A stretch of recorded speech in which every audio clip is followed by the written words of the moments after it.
sobre como a educação mudou ou quanto ela deveria ter mudado para os tempos de hoje. Porque aconteceu a pandemia nesse meio tempo, a gente foi obrigado a esse homeschooling, né? A distância. Eu não sei se isso foi bom, se foi ruim, se acelerou. Como que tá? O Cortella podia falar um pouco do passado, né? Da experiência dele do passado como professor. E o que vocês estão percebendo de hoje? Como que o ensino pode ser mudado para se adaptar, né? Você sabe que tem vários modos da gente lidar com escolarização. Sim. Eu sempre faço uma distinção entre educação e escolarização. Ah, são diferentes. Então. Claro. Por exemplo, isso que nós estamos fazendo aqui agora é uma atividade educacional. Exato. A gente aprende, ensina. Você faz isso vivencialmente, faz isso conversando, faz isso caminhando, de vários modos. É vivendo e aprendendo.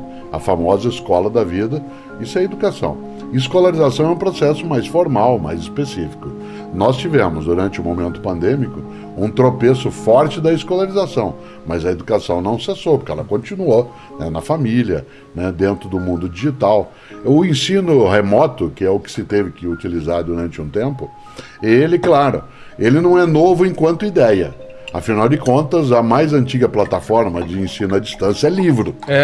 Certo? Exato. Seja ela em papel, em papiro ou em pergaminho, e ela a mais antiga. Inclusive é uma máquina do tempo, né? Claro. Você ensina no futuro uma coisa. E a primeira forma de ensino à distância era a memória.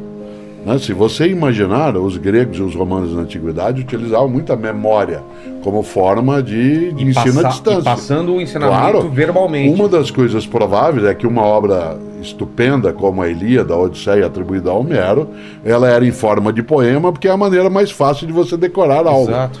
Uma parcela daquilo que é a Bíblia judaica, né, ela informa também né, de algo que você decorava. Por que eu estou dizendo isso? Porque é claro que a escolarização sofreu alterações, uma parte dela se tornou obsoleta, anacrônica, fora do tempo, porque aquilo que era exclusivamente na escola o acesso, passou a ter outras fontes. Eu fui educado em Londrina, cidade onde nasci, alfabetizado no antigo primário, que era só de 4 anos na época, né, por uma professora chamada Mercedes. Dona Mercedes era uma fonte de conhecimento. Mercedes é muito nome de professora, né? Não é Dona Mercedes? Não tem uma Mercedes de 10 anos de idade. Ela era maravilhosa, ela sabia coisas incríveis e ela era a única fonte de conhecimento para nós. Porque na minha cidade não tinha TV até eu fazer 10 anos. Biblioteca? A biblioteca existia quando ela nos orientava, mas para você saber alguma coisa era a Dona Mercedes. Bom, de repente, Dona Mercedes passou a ser uma, entre outras, não pessoas, mas milhares de outras fontes em que você poderia ter acesso, né? Se a Dona Mercedes, né, dissesse numa sala de aula, algo como eu vou dizer agora, 21 de junho de 2000, né, 21 de junho de 2023, dia em que nasce Machado de Assis, no Rio de Janeiro, no bairro, né, do Livramento, e ele nasce em 1839. Tá certo, professora? É isso mesmo, ela ensinou Machado de Assis para os meus filhos. Pois bem, essa informação vinda da Dona Mercedes vinha só dela. Ou eu esperava a aula terminar e tinha que ir a uma biblioteca, procurar uma enciclopédia, alguma coisa. Hoje, ela é acessada de modo direto. Tempo real. Seja no campo da utilidade ou não. Eu vou e tenho essa capacidade. O que significa que eu, docente, preciso ser mais relevante, não em relação àquilo que informam, mas àquilo que provoco para que a informação seja buscada. Aquilo que eu mexo. E agora vem a última coisa dentro disso. Eu vi vários colegas da área, especialmente da educação pública, que durante o momento pandêmico tiraram uma conclusão magnífica, porque tiveram que entrar no ensino remoto por meios digitais, e a grande conclusão, Rogério, foi o seguinte: nem eles, isto é, os alunos e as alunas, nem eles são tão bons assim nessa questão tecnológica para aprender, e nem nós somos tão ruins para aprender a usar. Isto é, nem eles têm uma capacidade tão grande de usar o mundo digital para o aprendizado.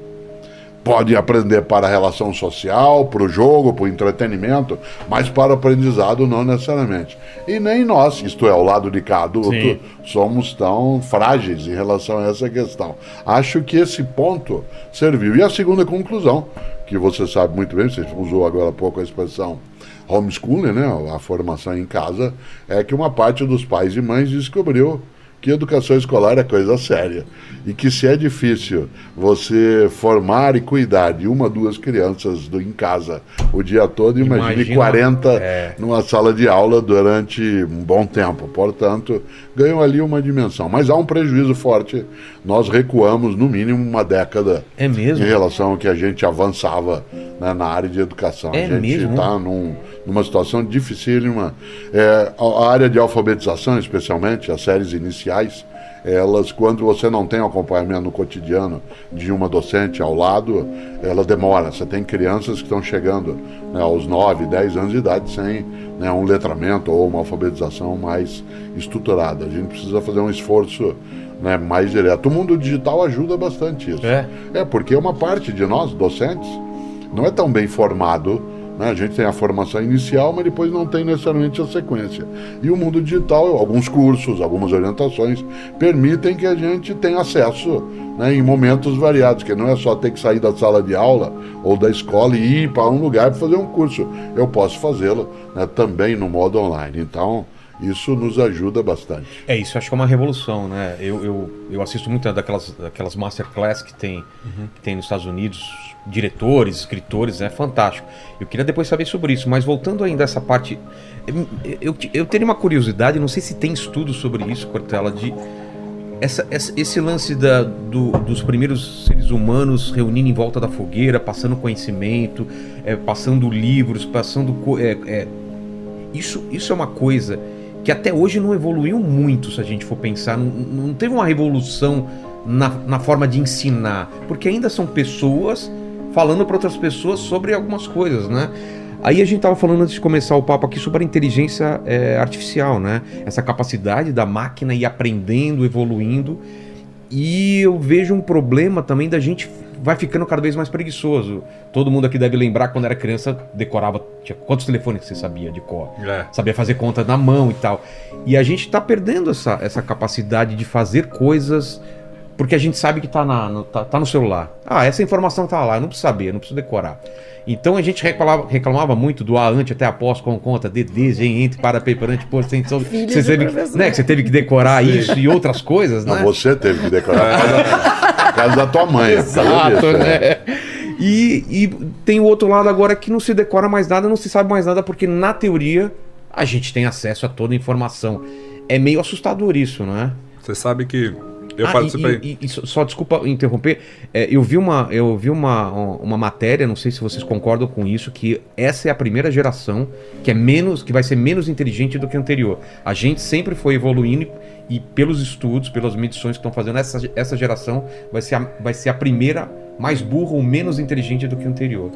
Tem muitos dados aí que são assustadores, na verdade, né? Desde essa história da inteligência... Déficit de atenção, Déficit de atenção, a questão do celular mesmo, onde está a atenção das pessoas, os vídeos curtos que são altamente viciantes. O Pirula acha que a gente vai mudar, inclusive, o formato dos dedos por causa na evolução, por causa dessa coisa de mexer. E agora, né, quando a Apple lança o óculos lá, né, de realidade aumentada, a gente vai ter uma outra experiência, assim...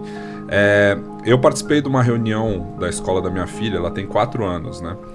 E era justamente para esclarecer para os pais qual seria o caminho da escola no ensino fundamental ali, né? Que ela ainda não entrou, a da alfabetização minha filha tá em com diante. 5. Então, e eu sou muito preocupado com essa questão, assim, porque eu não sei o que vai fazer sentido daqui 15 anos, assim. Ele pode estar aprendendo coisa que não vai servir para nada, né? Exato. E o caminho que a escola mostrou é que a escola caminha, assim, para um ensino muito menos conteudista, né?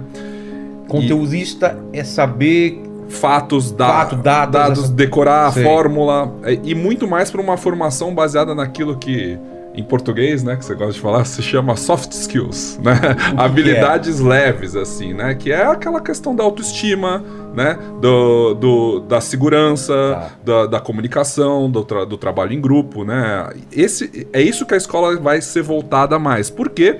Porque, dado aos vários problemas que a gente tem tido na adolescência, não só a questão do bullying, mas do excesso do mundo digital, a diretora falou... ansiedade, né, que gera. A diretora falou uma coisa que me deixou muito preocupado, na verdade, assim.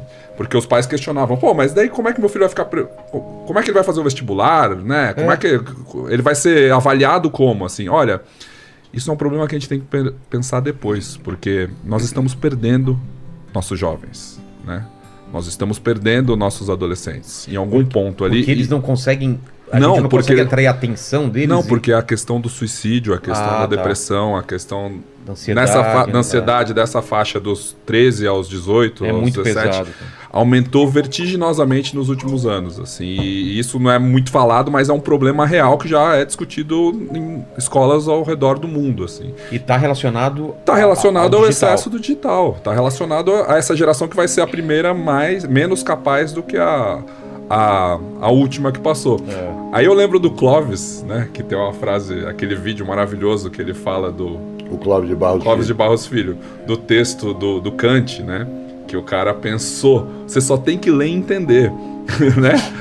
O cara pensou isso, e você não consegue ler e entender. Então eu não acho que a nossa geração é muito mais inteligente que a que passou também, não. Sempre tinha gente reclamando da geração seguinte, né? Então assim, eu não sou capaz de criar uma fórmula de Bhaskara, que o cara criou sei lá quantos anos antes de Cristo. Então assim... Eu não me acho mais inteligente que o... mais inteligente que o Mozart, né? Eu não sou mais inteligente que o Mozart, assim, não sou tão capaz, não.